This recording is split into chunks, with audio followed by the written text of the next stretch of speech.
I just want to ask Shoaib bhai, जैसे तुहीन ने कहा और डॉक्टर रंगनाथन कह रहे हैं कि अगर ये वाला लॉजिक दे रिलीजन का, आपने नहीं दिया, मैं आपसे बस वो पूछना चाहता हूं कि as a right thinking individual, तो इस हिसाब से कर्नल पुरोहित, साध्वी प्रज्ञा और भी बहुत सारे केसेस हैं, उसमें रिलीजन पे फैसला हुआ था सर? नहीं, देखिए सवाल घूम फिर के यही आ जाता है कि कोई भी आदमी कितना भी बहुत बड़ा जुल्म किया हो, कितने भी उसके सिक्योरिटी इश्यूज की बात आप करते हैं, लेकिन हमारे देश का एक संविधान है, हमारे पास एक लॉ है, कानून है, और संविधान डेयर्डेड क्रिमिनल्स को भी जस्टिस सर्व करता है। डेयर्डेड and it ensures to serve the justice to anyone, any citizen. यहां सवाल सिर्फ उमर खालिद या शरजील इमाम का नहीं है, यहां सवाल उस सिटीजन का है जो भारत के नागरिक होने के नाते किसी भी केस में इन्वॉल्व है, लेकिन वहां जस्टिस इस तरीके से मिल रहा है। बट शोएब भाई, इसमें तो कोई दो राय नहीं है, इसमें तो सब सहमत हैं।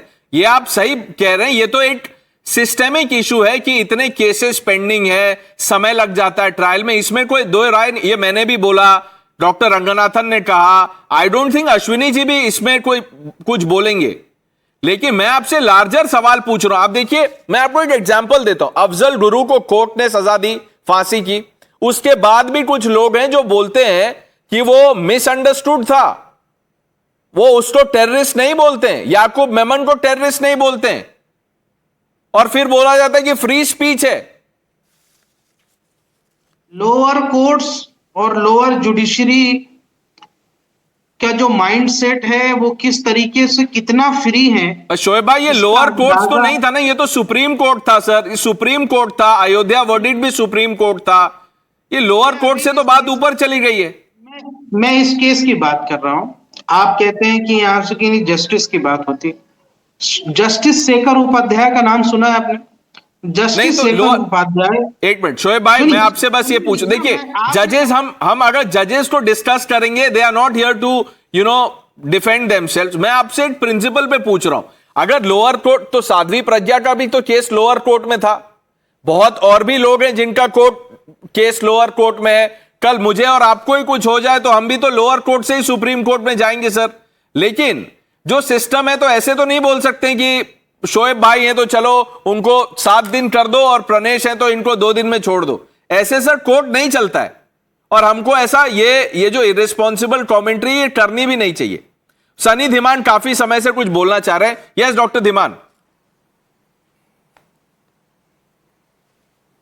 यस, कुछ बोलने से पहले आप जरा ये जरूर सुने, क्योंकि ये इग्नोर किया जा रहा है। सामने खड़े हैं, मैं आप सबके बिहाफ पे ये बात कह रहा हूँ, ट्रंप के जाने तक तो हम शांति से जा रहे हैं। हाँ, ये वीडियो डॉक्टर सनी धीमान, कोई भूला नहीं है इस वीडियो को। ऐसा नहीं है कि ये वीडियो पहली बार आप दिखा रहे हैं, बट कोर्ट ने, डॉक्टर सनी धीमान एक मिनट, आप बोलना क्या चाह रहे हैं? ऐसे नहीं होगा। सुनो, आपके सवालों का जवाब मैं दूंगा। साध्वी प्रज्ञा का आर्गुमेंट पे मैं बात करूंगा। बोलिए सर, बोलिए। साध्वी प्रज्ञा पर आरोप लगा था, उसने बम ब्लास्ट किया। हाँ। यहां पर दो अनआइडेंटिफाइड 36 मुसलमान और 15 हिंदू लोग मारे गए। आज जो इस डिबेट हो रही है, ये इनजस्टिस है उन लोगों के ऊपर। अगर वो लोग मारे गए हैं, उनको न्याय मिलना चाहिए। अगर उमर और ये लोग शामिल है, ये यूएपी के अंडर है, इन पर ट्रायल होना चाहिए जल्द से जल्द। लेकिन सवाल ये उठता है कि जिन्होंने उधर से आग भड़काई, उन पर आज 2025 में जाके एफआईआर हो रही है, वो तो यूएपी के अंडर नहीं है। और ये मेरे सवाल का जवाब नहीं है। इंडिया का नहीं, कितने लोग मरे इस पे sir? Doctor Dhiman, doctor Dhiman, listen to me. Doctor Dhiman, 1 minute, एक बात तो सुन लीजिए sir please. Doctor Dhiman, let him speak, 1 minute, let him speak. Doctor Dhiman, नहीं होगी यहां पर किसी की जाति और धर्म को देखकर जाति और धर्म से नहीं होता है।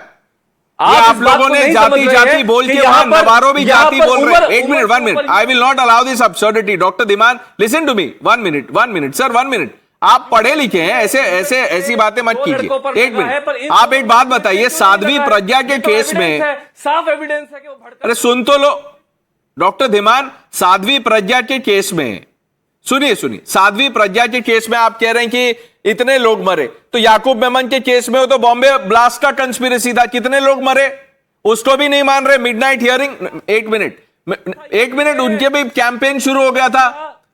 सुन लीजिए, अफजल गुरु का कौन सा केस था, पार्लियामेंट अटैक, उसमें कितने लोग मरे? एक मिनट, किसी ने बोला कि ये इनको हीरो मत बोलो। अफजल गुरु को लोग क्या बोलते हैं आपको पता है? आप बोलेंगे Afzal Guru was a terrorist? Jail के पीछे मैं चाहता हूं, इस देश का संविधान चाहता है, इन दोनों पर यूएपीए लगा है, 5 साल जेल के पीछे है विदाउट ट्रायल। बस मैं ये चाहता हूं कि जिन पर एफआईआर 2025 में हुई है, जिन्होंने भड़काया, उस साइड से भी भड़काया, उन पे 2025 में क्यों हुई? क्या इसका मतलब भारत का लॉ एनफोर्समेंट सिस्टम डिस्क्रिमिनेट करता है? भारत का लॉ एनफोर्समेंट सिस्टम 1984 राइट्स को कितने साल हो गए? क्या हुआ जगदीश टाइटलर का? क्या हुआ और भी जो लोग थे, सज्जन कुमार को कितने साल बाद सजा मिली? भारत का जस्टिस सिस्टम पे आप लोग सवाल सेलेक्टिवली उठाते हैं। और राहुल गांधी कौन सा सिस्टम फॉलो करते हैं? किसी को जब उनकी मर्जी होती है तो टेररिस्ट बोल देते हैं। अश्विनी जी, आप तो वकील हैं, ये कौन सा सिस्टम है राहुल गांधी का? Sadhvi Pragya was called terrorist because she called Nathuram Godse the first terrorist of India, a patriot.